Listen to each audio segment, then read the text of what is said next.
Good afternoon, everyone. On behalf of the Medicinal Drugs Committee of the SLMA, it is my pleasure to welcome all of you to this therapeutic update series, and this is the second lecture that we have for the year. And it is my pleasure to invite Professor Weerarathna, Professor in Medicine from the University of Ruhuna, to deliver this presentation on what is new in management of thyroid diseases. Professor Weerarathna does not need any introduction to this audience, I believe. He is a professor in the Department of Medicine and has been a long-standing examiner for MD trainees as well as training as well as in examination. And he has done a lot of work in endocrine disorders.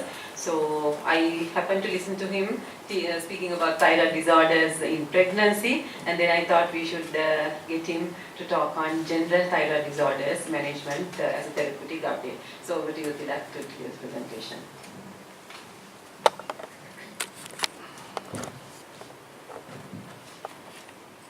Good afternoon and thank you, Prof. Pridashani. And so the title of the topic is a bit longer than this, you might think, but it's the same. What is new in the management of thyroid disease? So I am more or less a physician, so even though there are maybe some newer things in the management in the surgical aspect, I would confine during my talk the new things or the update as far as a physician's update duties are concerned. So I will go through during the next 45 minutes what's new in subclinical thyroid disease, because before the clinical onset of thyroid disease, you all know that there's a subclinical. There's a lot of new literature happening in this area, subclinical hypothyroidism and subclinical hyperthyroidism, and other three important disease categories where the physicians are involved are the Graves' disease, Graves' ophthalmopathy, even though it's you might call it's a more ophthalmologist, but physicians are also involved because most of these patients have thyroid dysfunction, either hyper or hypo, and some of them may be euthyroid, so they are purely managed by the ophthalmologist, but we also take part in the management of their dysfunction when it involves hyper and hypo. And last, I will also go through thyroid dysfunction during pregnancy. So we'll start with some reminiscence, and not exactly, about 15 years back, I happened to deliver a lecture on this at the same venue. So 15 years, I still remember now, the same, subclinical thyroid disease controversies revisited, that is in 2004. So it's quite ironical, but even after 15 years, we talk about this in this forum. Right. Now, subclinical thyroid disease, when you are talking about updates, and this editorial appeared on European Thyroid Journal, not recently, but in 2015, I suppose. Guidelines in subclinical hyperthyroidism and hypothyroidism, are we making any progress? And in fact, this editorial goes on to say, despite these two topics or two conditions are being generating more and more research, in terms of guidelines wise, there's little being done. There's no specific guidelines for some of aspects of these two conditions to progress. We'll go through why and what they are. So we'll first talk about subclinical hypothyroidism. The shortened forms is SCH. Now, by definition, you know, when the TSH is above 4, with normal free thyroxine without overt hypothyroid symptoms. Now this was a little difficult, you might say that hypothyroid symptoms, as you know, but even this just a vague illness, hypothyroidism when it is milder is very vague illness, and even just an atepai rudava, somebody can call it as it's due to hypothyroidism. So there's really not very specific definitions of the hypothyroid symptom when it is mild. So sometimes you come across this when somebody has mildly elevated TSH, which they have some aches and pains, whether they have these symptoms due to hypothyroidism or they are just typical symptoms somebody will complain when they have mild stress and depression or fatigue. So anyhow, The prevalence in general population varies from 4 to 15%, and based on the studies done, if you happen to screen more elderly sort of population, there will be higher prevalence. And if you happen to screen after iodination or in some population where the iodine deficiency is more rampant, it again more. So it varies. And the highest groups are elderly. As you go older, your risk of developing both clinical and subclinical hypothyroidism is high. Females often, because this hypothyroidism has an autoimmune etiology most of the time, so is the subclinical form. And Caucasians, luckily we in this part of the world are less affected by hypothyroidism for some reason. And iodine deficiency causes, luckily with most of our salt iodination program has hopefully made most of our population less deficient. But when areas where the iodine deficiency is still rampant, this both clinical and subclinical hypothyroidism is more prevalent. Now what is more important is that like most of the subclinical diseases, all of them with subclinical disease do not progress to clinical disease. It happens in diabetes. There are people with impaired fasting glucose, so-called, continue to be till their death as impaired fasting glucose. Then you don't know whether it really is a risk factor or not. Similar here. Now, some of them with subclinical hypothyroidism remain as them, subclinical, for their life. And some revert back to normal, and some progress to overt hypothyroidism at a rate of about annually 10 to 20. So, a very high percentage. Now, factors associated with this progression to overt hypothyroidism has been identified after following up a group of people who have subclinical hypothyroidism. And so, these groups are, if you happen to have a higher TSH value at some stage, you are more likely to progress to overt hypothyroidism. And if somebody's anti-TPO, that is thyroid peroxidase antibody, that is one of the autoimmune markers of the attack to thyroid gland by the autoimmunity. If somebody has a just positive TPO or high titer, is more likely to progress to overt hypothyroidism. And people who had external neck radiation, for example, for lymphomas or any other cancers, laryngeal malignancies, so they also have a high risk of progression to overt hypothyroidism. And someone who had radioactive iodine therapy for some reason, obviously for hyperthyroidism, they also have a high risk. Now, still, subclinical hypothyroidism has some diagnostic pitfalls. Now, there are individual variation, diurnal variation in the TSH secretions. For example, if you happen to check somebody's TSH which was taken in the evening, most of the time when patient come, because you don't need fasting for TSH, so they can just go and they can, most of the lab can give the result within about 2 hours.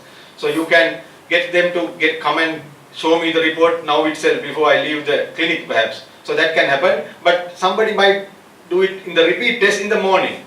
So in the same person, if you happen to check one test in the evening, one test in the morning, you might find difficulties in interpreting both or comparing what's happening. So there are diurnal variation, these are individual. So if you really are faced with this subclinical hypothyroidism, you need to say what time did you do the test last time, and you better do it at the same time next occasion also.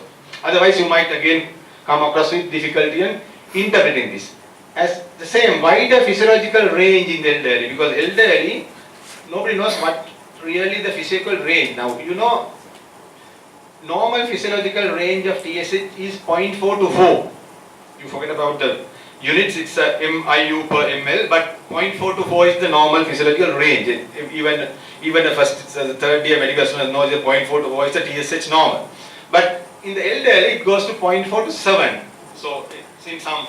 So you don't know whether it is physiological or no. And non-active forms of TSH in some individuals lead to falsely high reports. And nocturnal peak of TSH may be affected due to some sleep or mood changes. So if you happen to check your TSH after breaking sleep for a couple of days, that also can affect the TSH level. They have some. So it's not very easy to interpret when it comes within just above normal TSH. You need to consider several factors before labeling them as an abnormal result or a result worth taking some therapeutic action. To complicate matters, obesity is known to change TSH level. Insulin resistance and other non-thyroid illness, correctly grouped as sick euthyroid. They are euthyroid. When somebody becomes seriously ill or chronically ill, TSH level also can vary. It can go up and down, and you find it difficult to decide whether this patient really has thyroid disease or non-thyroidal illness affecting the TSH level.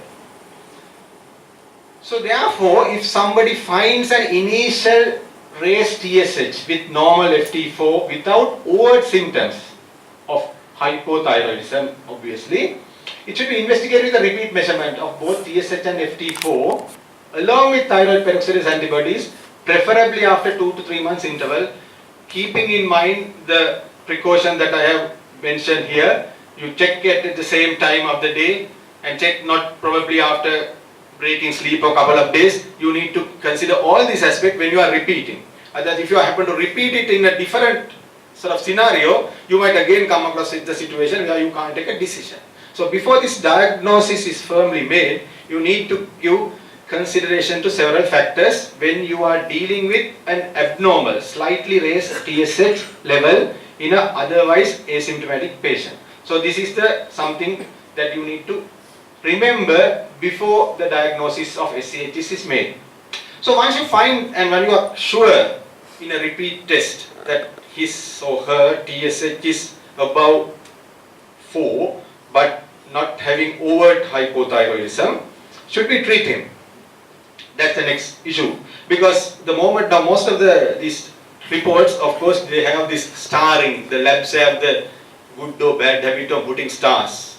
So now most of these patients, even they do not understand, they will come with that stars. They also see stars. They will ask, what is the star? 2 or 1 or star here? What is it? So you need to give an explanation to them. They know that is abnormal. They might not know the range. Some of might know, but even average person is worried about these stars for some reason. So should we treat everyone?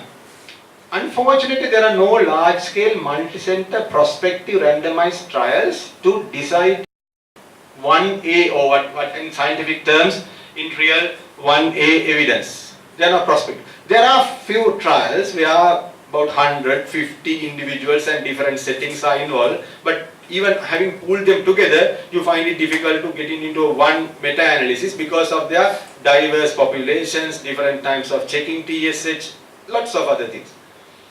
And the guidelines therefore are based on prospective observational studies and interventional studies in smaller groups of patients, smaller groups. Even we have now, personally, any physician who have been working for about 5 to 10 years would have seen at least per month this sort of subclinical hypothyroid patient, couple of patients. So if you happen to collect them together, if they continue to come to you, then you can prospectively follow on, see. So these are 2 studies. These are observational studies, the WICHAM study and the Colorado Thyroid Disease Prevalence Study. So most of the guidelines currently used are based on these 2 trials, these 2 observational studies. They are not interventional studies too. Right. So based on those studies, the European Thyroid Association guidelines, the recent one, has recommended this. It recognizes 2 categories of subclinical hypothyroidism based on the TSH level. So if somebody's TSH is above 4, only you call them subclinical. So above 4 to 10, you consider not sure range. So when the TSH is very well above 10, little doubt that is probably those with above 10 TSH have symptoms, probably, or most of the time. And it is the category with TSH less than 10, with some vague symptoms, you are worried and you are undecided what to do. So, based on the TSH level 4 to 10, they have categorized 2 forms. Right?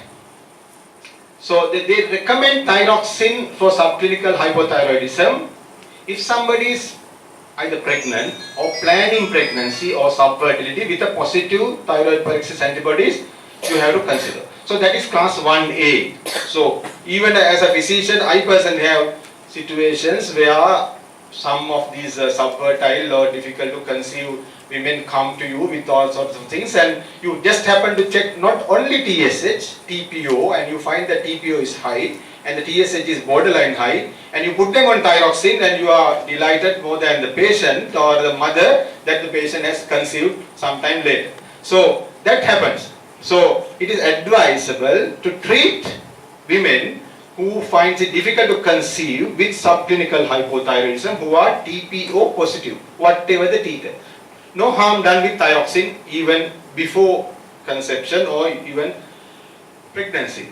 And younger patient with likely hypothyroid, this is a difficult thing. Younger patient with likely hypothyroid. What is the likely hypothyroid symptoms? And if you ask a general person about 10 questions, at least most of these people will have Ridhana somewhere, so you don't know whether this is Kammalida, Yau Kammalita, or it's a difficult thing, but sometimes this is also included.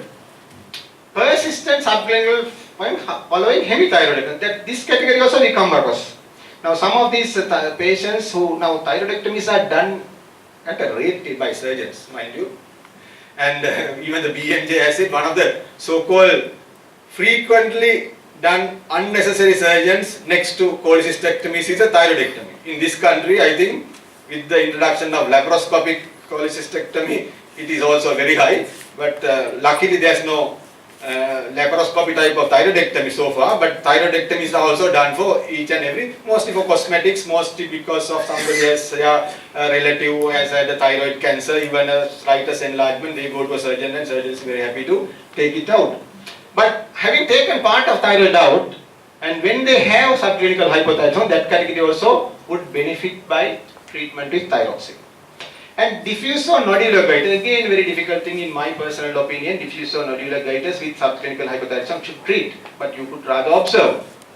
And other categories, individuals with high CVD risk, where they have a difficult to control dyslipidemia. Now sometimes you start on statins up and their LDL doesn't come down, and you happen to check the TSH, and TSH is again borderline high, you better put them on a little lot of thyroxine, and some of them will get that LDL back to little lower. So that is a category. And even diabetes. Now diabetes being autoimmune disease, and incidence of, prevalence of thyroid dysfunction in overt diabetes is higher than the normal people. So if somebody has a diabetic patient with some difficult to control sugars or lipids, and checking on TSH and taking some action for subclinical form is warranted. And even if you think that most of these symptoms present in the elderly, if you ask an elderly person 10 questions about such symptoms of hypothyroid disease, in my opinion, at least more than 5 will be positive. But then you tend to give thyroxine little bit when their TSH is bit high. But in therapeutic terms, it is best avoided, because thyroxine can do more harm in the elderly than in the young, when the clear picture is not there, even if you think. So, elderly patient, be careful, because the risk of AF is higher than the risk of hypothyroidism. Risk of congestive heart failure is higher, and the bone loss, asymptomatic bone loss, osteoporosis. Because of that, in the elderly, if you have subclinical hypothyroidism, don't rush. But in the young, especially in the pregnant category or subfertile category, or those following a thyroid surgery, there is a place to treat. That is what the European Thyroid Association says. And based on that, they have come across this algorithm type of thing. Age less than 70, TSH less than 10, hypothyroid system symptoms plus or minus. No, you can observe. Yes, you can do a trial and see, assess the response to treatment, right? But if it is above 10, obviously you better treat. And age above 70, you take a more precautionary action. Observe and repeat in 6 months, that type of thing. And about 10 category, consider if clear symptoms of hypothyroidism or high vascular risk is present only. Otherwise, you take a precautionary approach in these elderly people with subclinical hypothyroidism. Now, initiation, titration and follow-up, you know that start with the weight-related dose, about 1.5 micrograms, average for a Sri Lankan female is about 75 to 100 and male is little higher. And elderly and those with cardiac care, you start with a lower dose, that is so even with obvious hypothyroidism. But you need to repeat TSH in 2 months.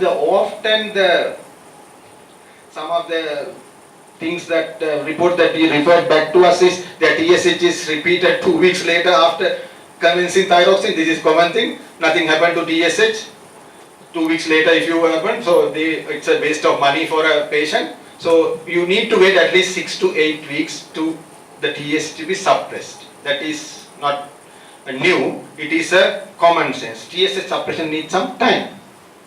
And the elderly same, it should be individualized, gradual and closely monitored. Now, there is a category if somebody has an initial abnormal TSH is found to be normal on repeat testing. That can happen. No, we told that before you make a diagnosis of subclinical hypothyroidism, you need to repeat it at a later time after about 2 to 3 months. And if found to be normal and nothing is required, if they are asymptomatic, negative thyroid autoantibodies or no goiter. So if they have one of them, you better repeat, but otherwise nothing is required, right? But if somebody has persistent subclinical hypothyroidism in whom the treatment is not commenced, they need to undergo 6 monthly TSH because they might progress later to overt hypothyroidism. So that is also guidelines say. So we have finished subclinical hypothyroidism, but I need to get hyperthyroid because I was told that we need to finish it by 40 minutes. So this is a hyperthyroid phase of my lecture. So subclinical hyperthyroidism, the definition is persistent is abnormal TSH with normal FT4, that's the definition. And this again has DD. Now some of these low TSHs who are referred to you are probably due to non-thyroid illness. They are recovering after a serious illness or a chronic illness. Or they may be on some of the drugs like beta blockers. Or they may be having psychiatric or pituitary disease which are hidden. Now, don't you know, pituitary disease can be occult for a long time and psychiatric disease also similar. Now, subclinical hyperthyroidism, like the hypo, is divided into 2 categories. The first grade 1 category, you might remember that TSH, the upper limit of normal is 4. So, there is a category of TSH 0.1 to 0.39, 0.4 to 4, sorry. So 0.4. So 0.1 to 0.39 is grade 1, less than 0.1 is the grade 2. Of course, the grade 2 is severe than the grade 1. And the prevalence is not as high as subclinical hypothyroidism and common in iodine deficiency areas. The 3 commonest causes are the Graves' disease, toxic adenoma and the multinuclear goiter. And there are many other forms of thyroiditis, Riedl's thyroiditis and so on. The progression to overt hypothyroidism vary according to etiology and the initial TSH. If somebody has a lower initial TSH, he has a higher chance of progressing to overt hypothyroidism.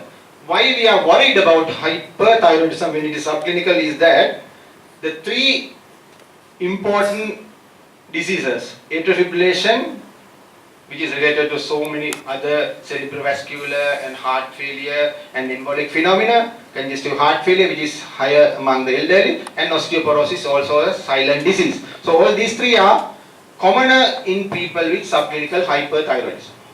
In the management, the objective therefore is to reduce CVD mortality and fragility fractures. If somebody asks why you should treat subclinical hyperthyroidism, because your aim is to reduce the cardiovascular mortality and fragility fractures, which are really increasing morbidity in the elderly, as you know. There are 3 steps in the investigations. First, you have to establish the diagnosis, TSH initial screening, and then you have to, and then after the first step, once you establish the diagnosis, you have to establish the etiology, whether it's a Graves' disease, whether it's a toxic adenoma, or whether it is toxic multinodular goiter. Sometimes it may be clinically evident, but sometimes may not be evident, because as you know, some forms of Graves' disease, you don't find a goiter anywhere, goiter at all. 25% of the Graves' disease, no goiter. So we don't know why. Sometimes we diagnose hyperthyroidism by very, very unrelated symptoms. And swelling of feet was the most of the so-called delayed diagnosis. So they have gone through all rounds and rounds, swelling of feet. Just not due to heart failure, but that is the reason for subclinical hyperthyroidism. So finding etiology is sometimes obvious, sometimes not so. And level 2 is you have to check whether they have a thyroid TSH receptor antibodies. I will come to that. This is one of the novel or new things, or not so new to other countries, maybe new for ours. And that is important thing in the differential diagnosis of hyperthyroidism. And the level 3 is to see whether the patient has other cardiovascular and other comorbidities which might increase the morbidity and mortality due to subclinical hyperthyroidism. Like you might have to check whether the patient has a paroxysmal AF that may not be detected in the routine 12-lead ECG. You may have to do a Holter. If you come across somebody with a TIA whose TSH is borderline reduced, we don't know whether this patient's TIA is due to paroxysmal AF which he developed due to subclinical hyperthyroidism. So he is a patient who might benefit by doing a Holter and finding that there is a paroxysmal AF and treating him rather than giving only him aspirin and anticoagulation. So there is a place for treating and doing a BMD in patients who are suspected of having osteoporosis. So step 1 diagnosis is to initial subnormal TSH should be retested within 2 to 3 months to establish the diagnosis, like in subclinical hypo.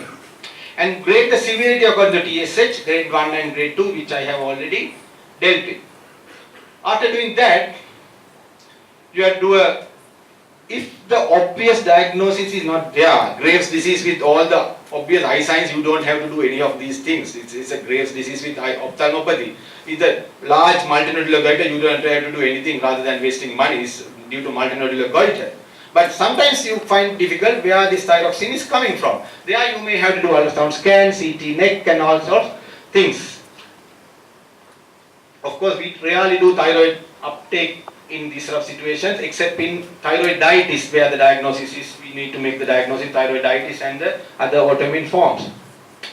If the Graves' disease is suspected, this is the one that is a it is something that is very much useful in the differential diagnosis and the management of thyroid disease. Costly though, but it is useful. We'll come to that in next. So I told you that step 2, you need to look into the Holter monitoring, BMDs, and if to see whether there is a retrosternal goiter. Now, if you find somebody with subclinical hyperthyroidism, if he is in the grade 1 category, his risk of progression, annual progression is 0.5 to 7, which is increased by 10 times if their TSH is very low. So, grade 2 subclinical forms are more likely to progress to subclinical hyperthyroidism into overt hyperthyroidism. And other thing is, if you diagnose Graves' disease whose cause is less predictable. Now nobody knows. Now some of the patients who are diagnosed to have Graves' disease ask you, how long am I to take medicine? So you, having read in the book 12 to 18 months, you say, make Weerarathna ganna. But to your amazement, patient has taken 2 months treatment, stop altogether, 3 months later coming and showing you the euthyroid report. So 18 months in the book, yes, Graves' disease have gone to hypothyroid level after 3 months. That can happen. So Graves' disease is least predictable. So don't give that sort of Weerarathna ganna type of thing because it's your, they will think twice about coming to you again. So you have to think, kiyanna baya din tika kalaya ganna is the best thing that now I have learned from these sort of situations, because you don't want to see the embarrassment that you have taken. You have said it's about 1.5 years. My disease is now over-treated. So that happens often in Graves' disease than in MNG. If it is MNG, you can say jeevitha kalama ganna. Most of these MNGs, until they die, they need some form of therapy unless they undergo radioactive iodine or surgery. That is almost a fact. And iodine deficiency increases the progression risk of MNG, especially after iodine supplementation. This has been described even in studies involving Sri Lanka.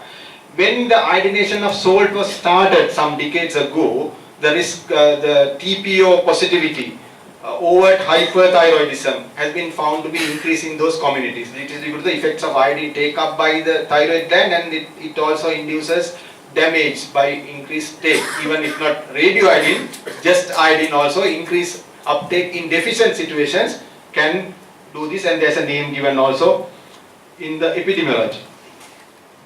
So treatment is recommended for patients older than 65 years age. Now you will find it main difference between the management of subclinical hypothyroidism and hyperthyroidism. When it comes to hyperthyroidism, as the patient is getting older, you tend to treat hyperthyroidism. But as the patient is getting older, you tend to observe more. So here subclinical hyperthyroidism, you always try to treat elderly in order to prevent them from developing paroxysmal AFs, heart failures, osteoporosis and so on. But not so much with hypothyroidism, right? So patients older than 65 years, even grade 1 should be considered to avoid the risk of AF, right? And grade 1 subclinical hyperthyroidism should be treated in patients, and if you consider an elderly with over 65, and if you find somebody without any of these, you are lucky. You have ischemic heart disease, no renal failure, no previous stroke, no TIA, no left dilation, no risk factor stroke, heart failure, CST. So if it comes to about 65, if somebody is having subclinical hyperthyroidism, most of the time you can find an indication to treat with antithyroid or other therapy. Right. And younger patients, you careful in this situation. Younger patients, you don't want to give thyroxine and make them hyperthyroid. So even if you want our younger population to be little hyperthyroid, but you don't really give to subclinical forms, right? And even especially when it is in the grade 1 category, there's no evidence of benefit. Spontaneous remission in some, risk of treatments are more than the benefits, right? So, and it is sometimes thyroxine is used as a weight reducing drug by some, and there's no benefit. You might reduce weight and at the same time your BMD and other things also, and ending up with a fracture and again bedridden for another 3 months, and during which time you again double your weight. So choice of therapy for subclinical hyperthyroidism, antithyroid therapy is the first choice, and radioactive should be considered if it is not tolerated, cases of relapses, just like what you do with the overt hyperthyroidism. There's nothing much difference in the treatment of subclinical forms and the clinical forms of thyroidism. So we quickly look into the Graves' disease. Yes, we have 15 minutes, right? And Graves' disease and Graves' ophthalmopathy should be considered together, in my opinion. Graves' disease is an organ-specific autoimmune disease. It is quite common in our population, and that is where this antibody comes into picture. Autoantibodies, that is thyroid TSH receptor antibodies, stimulate the TSH hormone receptor leading to hypothyroidism and goiter, maybe a smooth goiter. 30% of the GD patients have family history and or Hashimoto's thyroiditis, that is they are TPO positive at one stage of their career. And twin studies have shown that their susceptibility is genetic, and important thing is that 25% of the GDs have no obvious goiter. We don't know where it is coming from. It is coming from the normal size thyroid gland, but thyroid enlargement is not there. And this is the diagnostic workup, which summarizes the first you based on the biochemical or the chemical TSH normal, which is euthyroidism. It is low suppressed with normal FT4, FT3, the subclinical form which we dealt in the past. And if it is only the T3 high with T4 normal, we sometimes come across this, that is T3 toxicosis, which is as equally bad as T4 or otherwise over. So this is the based on the biochemistry. Sometimes you can finish most of the thing with the based on one TSH report. But at times you might need to do this TSH receptor antibodies to see whether it's a Graves or not. And positive one, it's Graves, it's a negative, it has to be toxic adenoma, toxic multigoiter, subjective. Now, if it's negative with TSH being suppressed, you might need to do a scan at least to see whether there is a toxic adenoma. But luckily, that's the golden rule, that toxic adenomas never become malignant. solitary toxic adenoma, STN, never become malignant. That is a MCQ even in the undergraduate and postgraduate. Solitary toxic adenomas never become malignant, lucky. So if you happen to have adenoma, if your TSH is low, you are lucky and you don't really have to undergo major surgeries and all that. So that's right. So if you have a TSH low with TSH-RB negative, and you might need a scan to see whether it's a toxic single or multinodular. But multinodular goiters have some risk of undergoing malignancy, So it is important to differentiate is a toxic adenoma or multinodular goiter if you are really worried about malignancy risk and all that. And thyroid imaging is, and nodules more than 2 centimeters on the ultrasound. More than 2 centimeters, you might need isoscope scan. We hardly do in our country.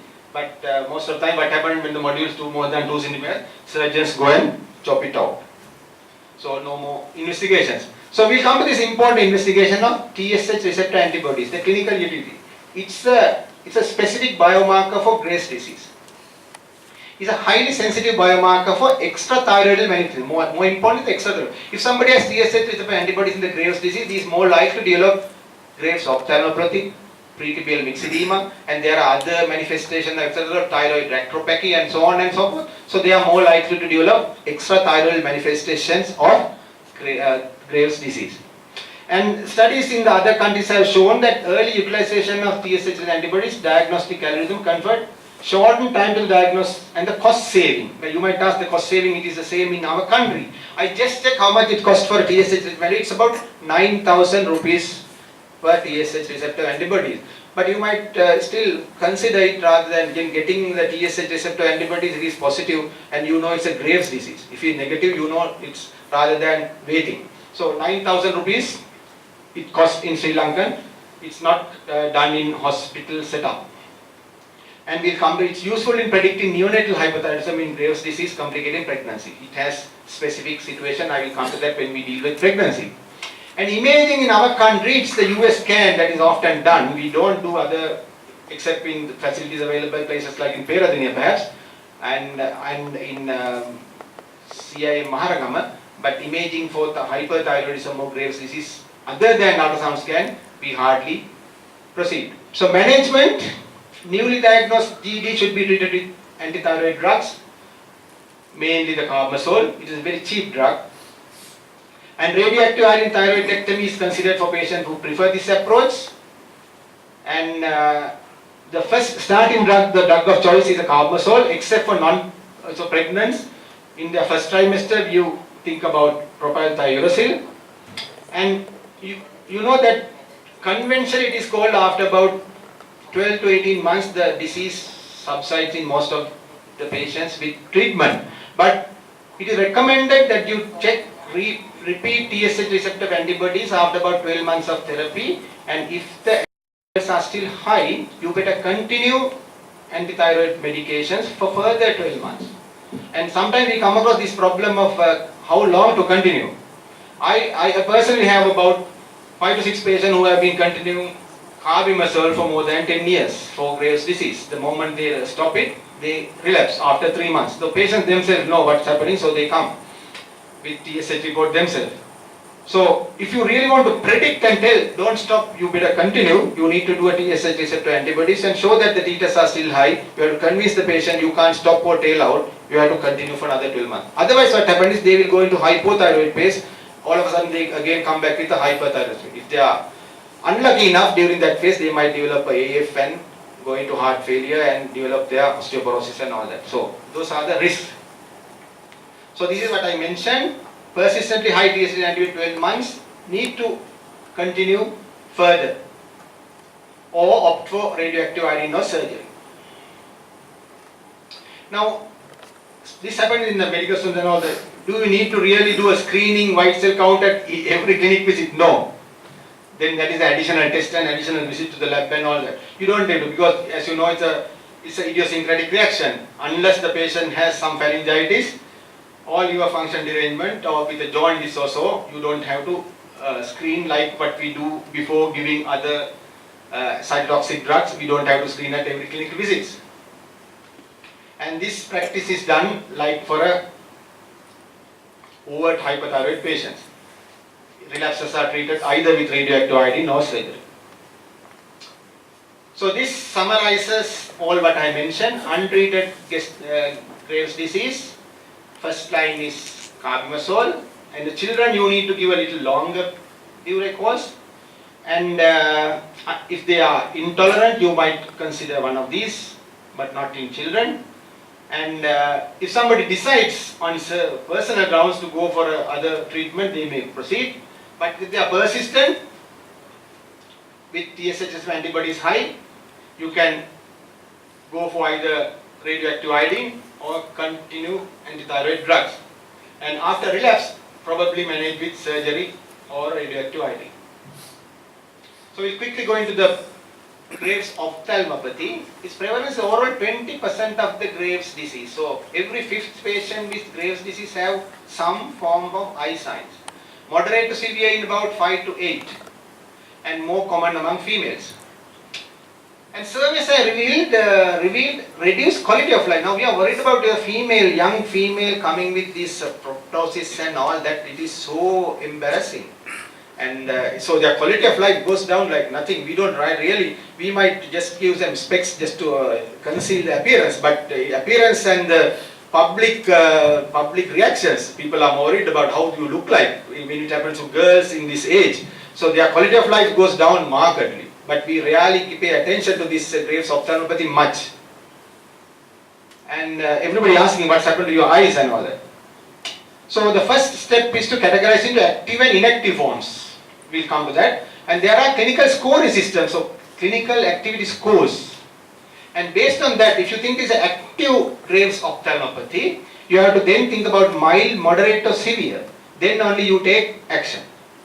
Other important thing is sometimes somebody can come to you without any thyroid symptoms or any other thing. It's just a Graves' ophthalmopathy. So you have nothing. So Graves' ophthalmopathy can be, they are mostly in hyperthyroid patients, rarely in hypothyroid patients, very rarely in the euthyroid patients as well. Now these are the, you don't have to, just be aware that there are assessment scores. So inactive GO is the clinical activity score is less than 3, active GO it is more than 3. Based on that you decide whether this patient needs referral to a specific treatment for Graves' ophthalmopathy. We rarely pay attention to this because when that is very severe, patient is either, vision is also impaired and socially also they get much embarrassed and their quality of life questionnaire, if you happen to run in them, they will reveal.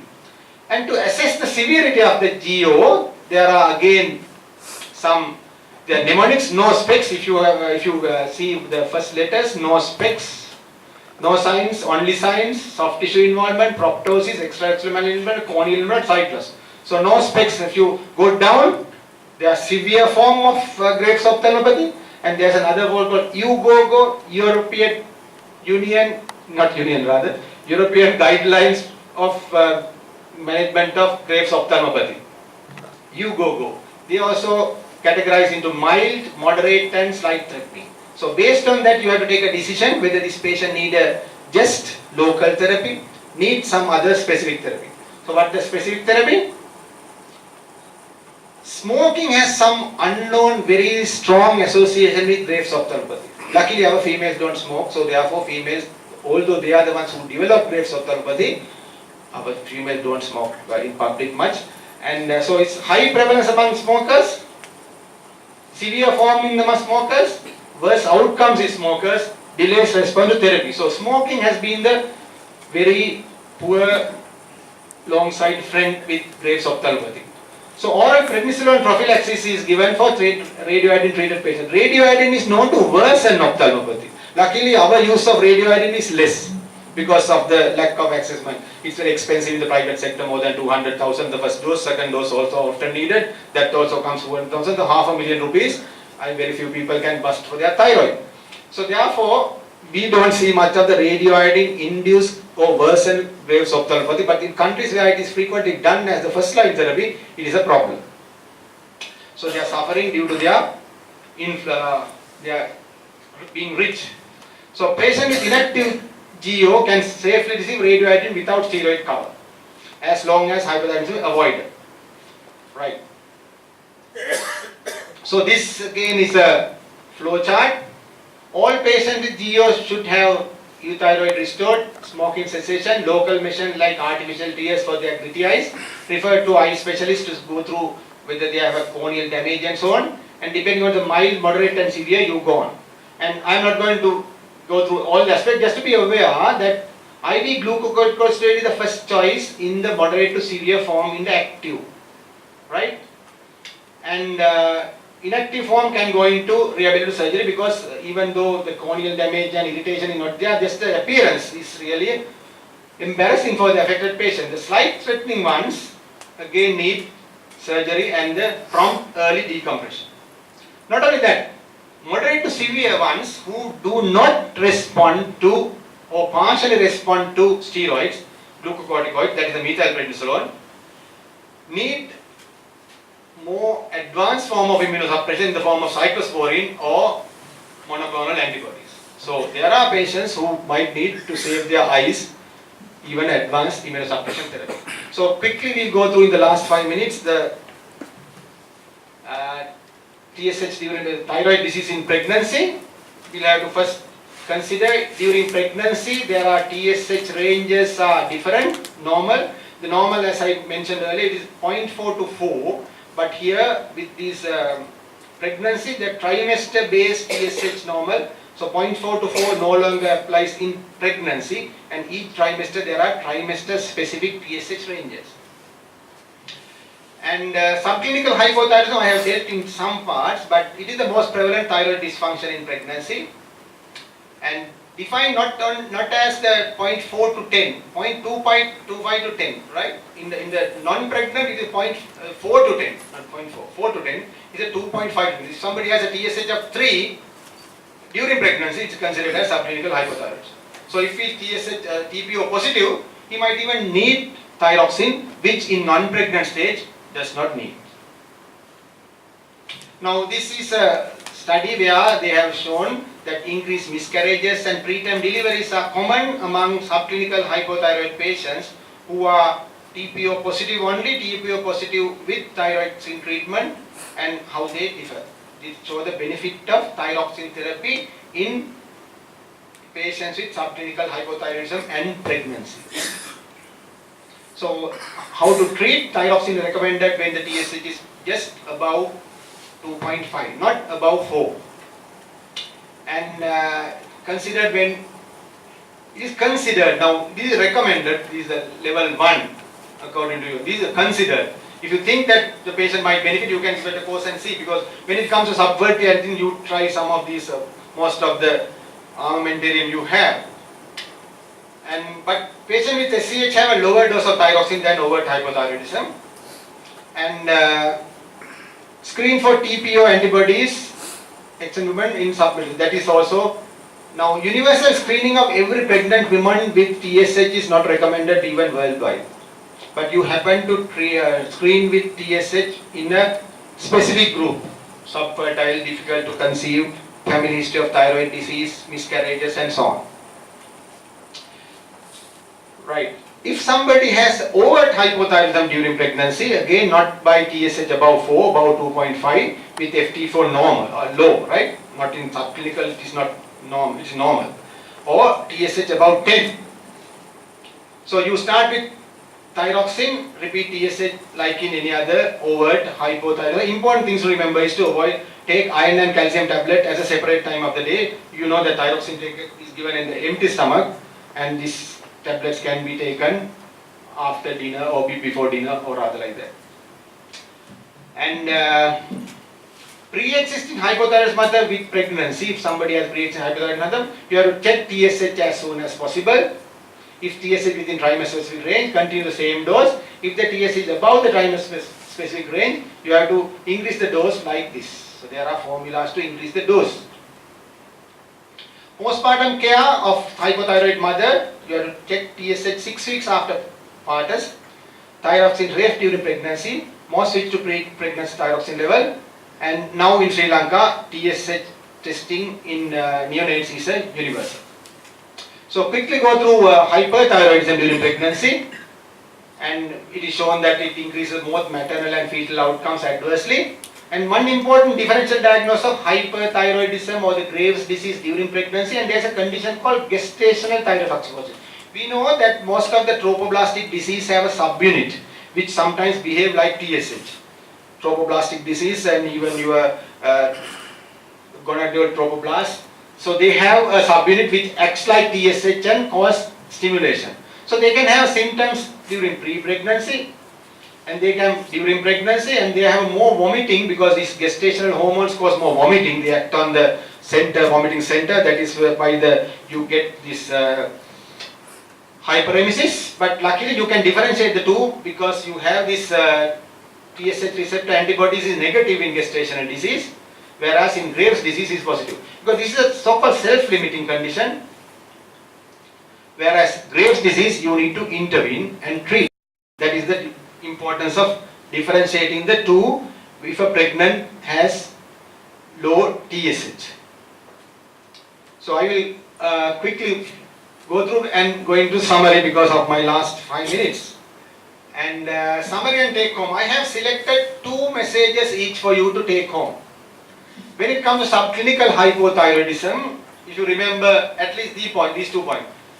Thyroid replacement is recommended in specific groups, not in every patient with subclinical hypothyroidism. Expectant subclinical women with positive TPO is a must, grade 1 evidence. Age 65, less than 65 years, multiple CVD factors, you must. But be careful or delay thyroxine in the elderly with subclinical hypothyroidism. If you take that message in subclinical hypothyroidism, at least I am happy. And subclinical hyperthyroidism, again, treatment with either antithyroid drugs or radioactive iodine is treated for above age of 65 in grade 1 and 2 both. And younger patients only grade 2, right? So don't unnecessarily younger patient with subclinical hyperthyroidism, and ATT is the preferred therapy. When it comes to Graves' disease, there's a lot to remember. You might say, at least remember there's a test called TSH receptor antibodies, which will make our lives little easier in the differential diagnosis, in determining when to stop therapy, in determining whether the newborn is going to have neonatal thyrotoxicosis. So this test will help you to predict whether it is less likely or more likely, and be ready. So that can reduce the adverse outcomes. And Graves' ophthalmopathy, once diagnosed, just don't just leave it alone. And don't do that. Assess the clinical activity score. There are ones available in the web, and assess the severity, mild, moderate and severe, and with that try to start one or more forms of specific therapy, because if you really listen to the stories of Graves' ophthalmopathy people, it is the embarrassment, their quality of life is worse than having heart failure, diabetes or some other chronic illness, even though it is a temporary illness. Thyroid dysfunction during pregnancy, use trimester specific TSH.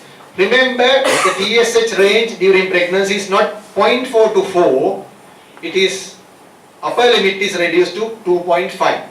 So even 2.5 to 4 you can consider as some form of subclinical thyroid dysfunction during pregnancy. And keep in mind, not all that who has thyrotoxic symptoms during pregnancy have Graves' disease. There is a self-limiting gestational thyrotoxicosis. You can differentiate by means of TSH receptor antibody. Right, thank you. I think I went a little over time there. No, I think that's fine. Thank you very much, Prof. Weerarathna, for that comprehensive update on thyroid disorders, coupling with your experience in managing these patients. I think it will be all right for us to entertain a few questions. If the audience has, I'm sure you would be willing to clarify any doubts. Any questions, please? I'm sure the registrars might have some questions encountered during your clinical practice.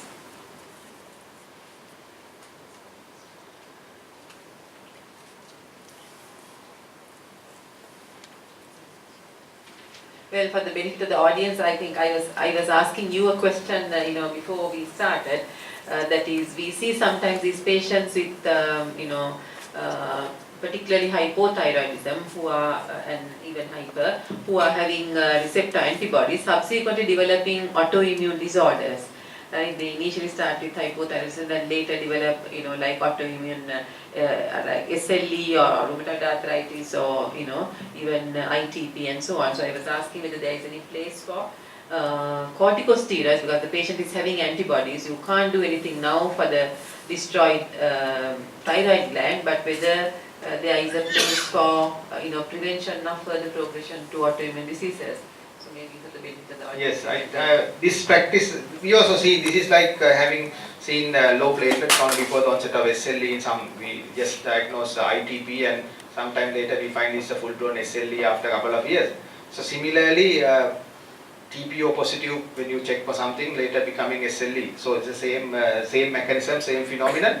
But treating with like in ITP, you might be justified by treating with steroid because you don't want the platelet count to be so low and bleed and get into some adverse clinical outcome. But with TPO being positive alone does not warrant high dose steroids, even though I have seen some colleagues are giving it. And because how I know, because they develop diabetes and they come to me when you find that they are on high dose steroid for thyroiditis with TPO positive. So high dose steroids in this of TPO positive patients, it might bring down the T10, but we are not treating lab reports, we are treating patients as a whole. So in that sense, I would not treat high dose, high T10 TPO alone with steroid. For the same reason which I mentioned, we treat symptoms, not the reports. Thank you. I think that's the rational way of treatment. Yeah, yes, sure. TSH in CA thyroid patients. Sorry? CA thyroid patients who have undergone surgery, what should be the TSH level? Right. So that's the important. Yes, thank you for raising that. TSH level should be undetectable. Now, most of the currently used TSA assessments can check TSH up to 001. So it should be at that level. The thyroid cancer, because it's TSH dependent, most of the papillary is, and so it should be undetectable. You won't get an undetectable report. It is a less than 001 is what you get. So it should be less than 001 TSH. If for the benefit of the people, if others didn't hear the question. Yes. Question is what should be the TSH target for patients who have undergone total thyroidectomy for thyroid cancer. So that is TSH 001.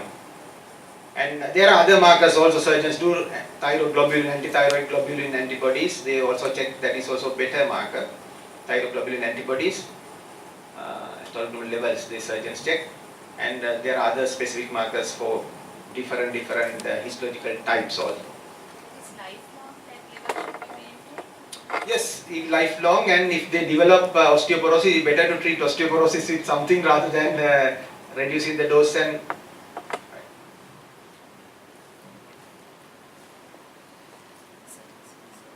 Okay, I think in the absence of any other questions, we will wind up this session. Let me thank Professor Weerarathna again for coming all the way from Gaul to deliver this presentation, and I'm sure the audience found it useful. So let us show our appreciation in our usual form. And it's my pleasure to give a certificate of appreciation from the Chancellor.